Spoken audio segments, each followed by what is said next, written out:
Hello students, this is Mrs. Sonal Patil. In our previous class, we have studied up till transcription unit. Today, we will study about gene and gene structure. Gene is a unit of heredity. Gene is a segment of DNA that has complete information to synthesize a polypeptide chain, that is a protein. The term gene was coined by Johansen in 1909. Biddle and Tatum clearly demonstrated one gene, one enzyme hypothesis based on experiments on Neurospora. They made it clear that genes are the hereditary units and transmitted to progenies over generations. Gene is a unit of function called cistron. Gene that undergoes mutation is called muton. The gene that undergoes recombination is called recon.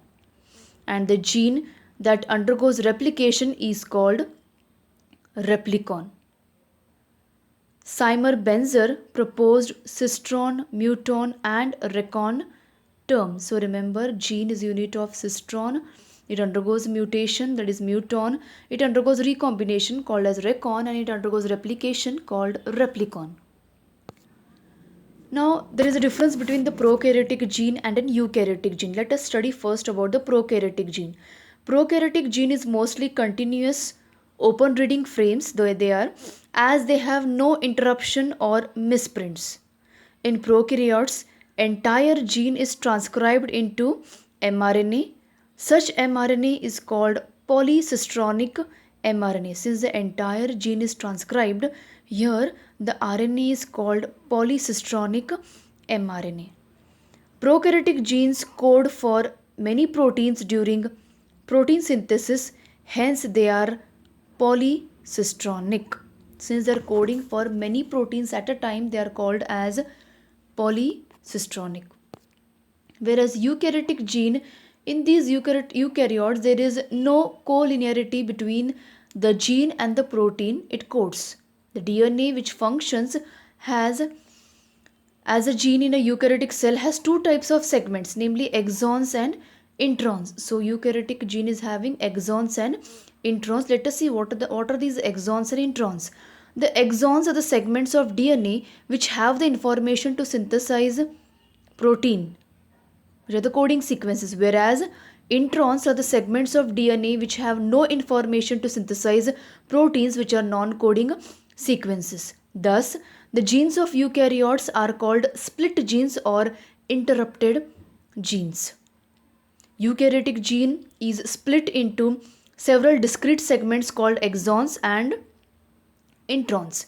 The exons are the coding sequences, as I told you, while the introns are the non-coding sequences. In eukaryotes, the entire gene is transcribed into HN mRNA, that is heterogeneous RNA molecule. Later, the introns present in this RNA are removed and the exons are joined to form a mature mRNA. So remember, introns are removed, exons are joined. This process is called as RNA splicing. This mRNA synthesizes only one kind of polypeptide chain. So it is synthesizing only one kind of polypeptide chain. Hence the eukaryotic gene is described as monocistronic. Remember, eukaryotic gene is called as monocistronic, whereas prokaryotic is called as polycistronic. Now let us see the process of transcription in prokaryotes. Example, bacteria. There is a single DNA dependent RNA polymerase that catalyzes transcription or synthesizes all three types of RNAs in prokaryotes. The process of transcription is completed in the following three steps. The first step is initiation, the second is elongation, and the third one is termination. During initiation, RNA polymerase binds. Initiation means what? The process of transcription begins. So RNA polymerase binds to the specific site of DNA called promoter. So there it is going and binding. RNA polymerase binds to promoter. Promoter of the DNA is recognized by initiation factor or sigma. So sigma factor is helping the promoter over there. So promoter of the DNA is recognized by the initiation factor. So it is recognized by the initiation factor or the sigma factor. RNA polymerase along with initiation factor binds to the promoter. So this is happening during the initiation process. Whereas in elongation, the RNA polymerase unzipped the DNA double helix and forms a open loop. So DNA double helix gets unzipped and a loop is being formed. It uses ribonucleoside triphosphates as substrate and polymerizes in a DNA template following the rule of complementarity. Only a short stretch of polymerized RNA remains binds with the enzyme. The process of polymerization is continued till the enzyme reaches the terminator gene. So till the enzyme reaches the terminator gene, the process of polymerization will continue. During termination, RNA polymerase recognizes the terminator gene by a termination factor called Rho factor. So remember, for initiation sigma factor and for the termination there is a Rho factor. The RNA polymerase separated from the DNA gets separated from the DNA and also is transcribed. Also the transcribed RNA. So here are shown the three steps: initiation, elongation and the termination. So you can see over here what is happening during the initiation. So you can see RNA polymerase binds to the specific site here. Okay, binds to specific site of DNA called as promoter, and the promoter DNA is recognized by the initiation factor. RNA polymerase along with initiation factor binds to the promoter.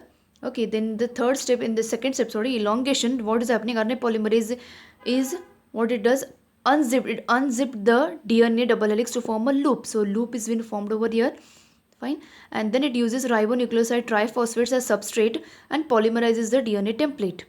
Okay, then only a short stretch of polymerized RNA remains bind with the enzyme, and the process of polymerization continues till the enzyme reaches the terminator gene. Now during termination, you can see there is a Rho factor involved here, fine. RNA polymerase recognizes the terminator gene by the termination factor called as Rho factor, and the RNA polymerase separated from DNA and also the transcribed RNA. So this is the process of transcription occurring in the prokaryotes. Let us see in eukaryotes. In eukaryotes, there are two additional complexities. There are at least 3 RNA polymerases in the nucleus. There is clear-cut division of labor. Very important question is this. RNA polymerase 1 transcribes rRNA. RNA polymerase 2 transcribes precursor of mRNA, the heterogeneous nuclear RNA. RNA polymerase 3 is responsible for transcription of tRNA, 5srRNA, okay, and snRNAs. So this way the division of labor is occurring between the RNA polymerase. So important question from exam point of view. Remember, there are 3 enzymes here: RNA polymerase 1, RNA polymerase 2 and RNA polymerase 3. The second complexity is that the primary transcripts contain exons and the introns. So exons, as you know, they are the coding sequences having information to synthesize a polypeptide, whereas introns are non-coding sequences having no information to synthesize a polypeptide. Hence, it is a subjected to process called as splicing, where the introns are removed and exons are joined in the defined order. Splicing is done by using spliceosome. Heterogeneous nuclear RNA undergoes additional process called as capping and tailing. Very important, capping and tailing. So what is this capping and tailing? In capping, an unusual nucleotide, that is methyl guanosine triphosphate, is added to the 5' end of the hnRNA. In tailing, adenylate residues are added to the 3' end in a template independent manner. That is called as tailing. It is fully processed hnRNA, now called mRNA, that is transported out of the nucleus, that is into the cytoplasm for translation. Now let us see the significances of these complexities. The split gene arrangements represent probably an ancient feature of the genome. The presence of introns is a reminiscent of antiquity. The process of splicing represents the dominance of RNA world. The poly-A tail plays a role in stability of the mRNA. So it is responsible for the stability of the mRNA. So RNA splicing in eukaryotes, which is called as post-transcription process. It occurs in eukaryotic cells which have introns and exons. As I told you, introns are non-coding sequences and exons are the coding sequences. So during RNA splicing, introns are removed and exons are joined together to form a matured mRNA. Now here is the process being shown. So capping, okay, and then here you can see tailing. So this is called as capping and the tailing, and this is finally the processed mRNA. So this is showing you the process of transcription in eukaryotes. Very important question in the exam. They may ask the process of transcription in prokaryotes or the process of transcription in eukaryotes. Again, remember, in eukaryotes these steps are very important. Splicing, okay, capping, tailing, these are the additional steps you have to remember. So today we'll stop here, and the next class we will begin with the next part of the chapter. Thank you.